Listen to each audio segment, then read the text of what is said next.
berkenaan proses hukum dengan dugaan korupsi dana desa di kegiatan bimbingan teknis atau BIMTEK, wawasan kebangsaan yang diselenggarakan Event Organizer CV Bina Pengembangan Potensi dan Inovasi Desa atau BPPID tahun 2022 yang melibatkan dari beberapa unsur pejabat utama dalam lingkungan pemerintahan daerah dan Dinas Pemberdayaan Masyarakat Desa atau PMD Kabupaten Lampung Utara.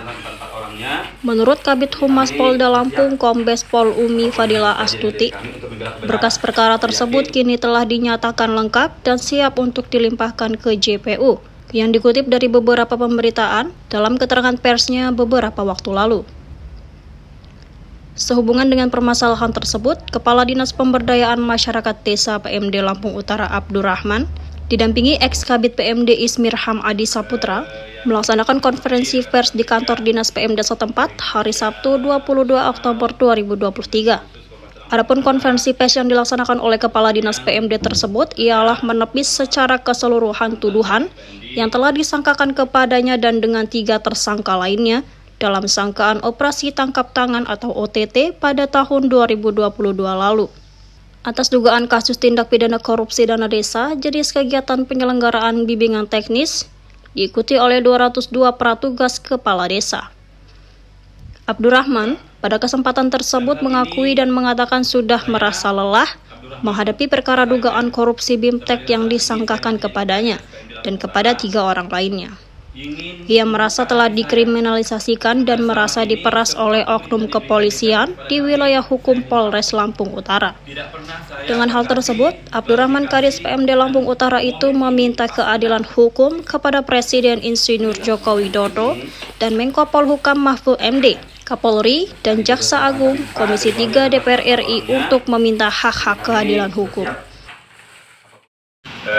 Yang saya hormati rekan-rekan media, baik media nasional ataupun media khusus Kabupaten Lampung Utara, Bapak sekalian, saya bersama mantan Kabid PMD ingin menyampaikan beberapa hal terkait pemberitaan-pemberitaan yang santer selama hampir lebih kurang 1,5 tahun tentang permasalahan yang mungkin tidak asing lagi untuk kita semua, permasalahan BIMTEK Pratugas Kepala Desa tahun 2022.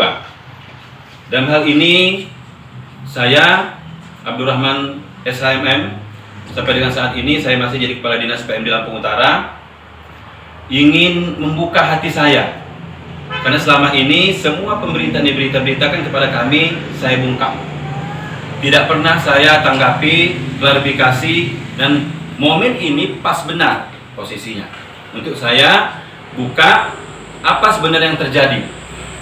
Tentu yang kami sampaikan ini adalah sesuai fakta yang terjadi yang sebenarnya. Saya 1,5 tahun ini cukup menderita dengan hal ini. Kenapa saya sampaikan demikian? Karena kami merasa dikriminalisasi oleh oknum anggota Polres Lampung Utara. Oknum, ya. Kali yang saya sampaikan tidak menumbur instansinya, karena anggota polisi itu banyak yang bagus. Ya, banyak yang bagus, tapi ini oknum-oknumnya. Kami dikriminalisasi pertama. Kalau saya jabarkan semua nanti ada semacam kronologisnya yang diterangkan 4 tersangka, termasuk Direktur CP, termasuk kasih saya, termasuk kabit saya dan saya yang terdatang di sini. Nanti bapak-bapak rekan-rekan sekalian bisa menjabarkannya sendiri. Dalam hal ini, kriminalisasi ini dari sistem penangkapan nggak perlu saya jabarkan lagi. BAP yang tertuang di dalamnya yang selama ini itu adalah tidak sesuai dengan fakta yang sebenarnya. Karena kami tidak boleh menyatakan yang sebenarnya. Jangan melebar. Itu. Ya, jadi itu yang terjadi. Ya, jadi artinya ini saya sumpah demi Allah Rasulullah. Kenapa saya seperti ini? Saya terlalu lelah menyampaikan ini. Terlalu lelah, saya 1,5 tahun tidak mudah, anak dan istri saya dan keluarga. Dan keluarga saya tersiksa batin, sosial di masyarakat itu sudah selalu menuduh saya korupsi sudah luar biasa. Nah, artinya ini kesempatan ini BAP yang ada sekarang ini tidak sesuai dengan fakta yang sebenarnya. Karena kami tatkala kami menyampaikan yang sebenarnya tidak boleh melebar. Nah, kata oknumnya begitu ya. Jadi artinya ini perlu diluruskan kita bersama-sama. selain saya dikriminalisasi, saya juga diperas oleh oknum anggota Polres Lampung Utara. Diperas melalui pimpinan. Ya, melalui pimpinan. Nanti Bapak-bapak bisa baca sendiri di sini untuk menjabarkan pemberitaannya. Saya diperas melalui pimpinan. Mungkin Bapak-bapak sudah dengar itu. Ya, mendengar, tapi fakta yang sebenarnya kan kalau nggak dari saya kan mungkin Bapak nggak mau ya menyampaikan ini. Gitu. Artinya keluarga kami ini sudah ikhlas. Ya. Keluarga kami ini sudah mengikhlaskan kami ini untuk silakan diproses hukum. Tapi keluarga dan kami yang teraniaya ini mohon keadilan.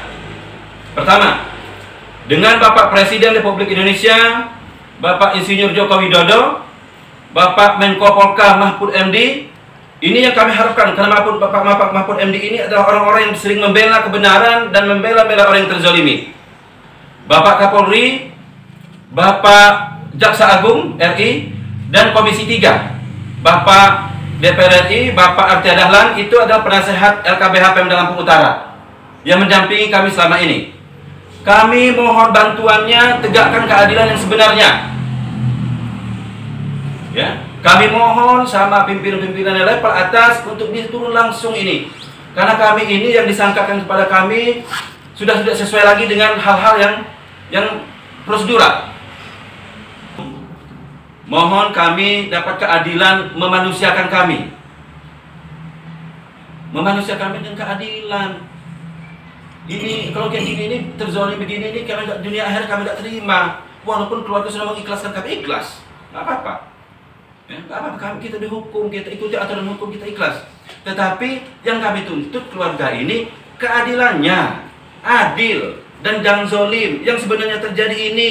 Bang, bisa ceritakan sebenarnya persoalan ini seperti apa sih, Bang? Iya, jadi di 2022 itu terdapat anggaran dana desa yang diatur oleh undang-undang, itu pelaksanaan bimbingan teknis kepala desa tugas kepala desa pada saat itu. Nah, kami kan memang sesuai dengan Perbuk, kami kan memfasilitasi pemerintahan desa. Pihak ketiga datang ke kami hubungkan langsung dengan BKAD dan Abdesi. Nah, terkait dengan hal ini, kami yang dituduhkan kepada saya itu kan 30 juta yang diterima, benar. Saya terima 30 juta. Tapi itu menurut saya itu operasional saya. Satu, dasarnya dana itu kami PMD ini tidak tersedia dana pendampingannya. Dana pendampingannya tidak ada dan kami ada surat resmi dari pihak perusahaan untuk minta pendampingan sama kami. Kami memakai duit pribadi. Itu loh. Jadi artinya itu loh. Ini untuk operasional pimpinan saya. Siapa yang mewakili ke sana gitu loh. Saya kasih ke Pak Sekda 10 juta, Pak Sekda 1 5 juta. Dan sisanya operasional saya. Ya. Artinya ingat ya, ini di Dinas PMD tidak tersedia dana pendampingan bintek kepala desa. Kami dikasih operasional untuk kami melaksanakan mendampingi mereka, termasuk anak-anak yang di saya yang di sana mengawal mereka ke Bandung pada saat itu. Terus terkait masalah fee itu gimana, Pak Kadis? Saya nggak paham, karena saya nggak pernah tanyakan itu dengan perusahaannya. Tanyakan ini, karena saya nggak tahu, saya itu operasional. Artinya fee itu tidak benar ya, Pak? Hah? Saya nggak tahu fee, saya tahu saya operasional. Ada pernyataan oknum anggota polisi yang menyatakan tidak melebar, itu disampaikan pada saat pemeriksaan atau di luar pemeriksaan? Pas diperiksa, rekan-rekan sekalian, pas mereka diperiksa di sana, kalau sudah mengatakan hal-hal yang memang menyangkut itu, jangan melebar. Jadi seolah-olah ya dibunyi BAP-nya kan sudah menyuruh ke kami dong, karena nggak boleh. Berarti sudah ada indikasinya, sudah ada settingan BAP gitu, mengarah ke kita. Bagaimana? Iya, ya seperti itulah yang terjadi gitu. Ini ada di sini. Sekalian, ya. Dari Lampung Utara, Prata News TV melaporkan.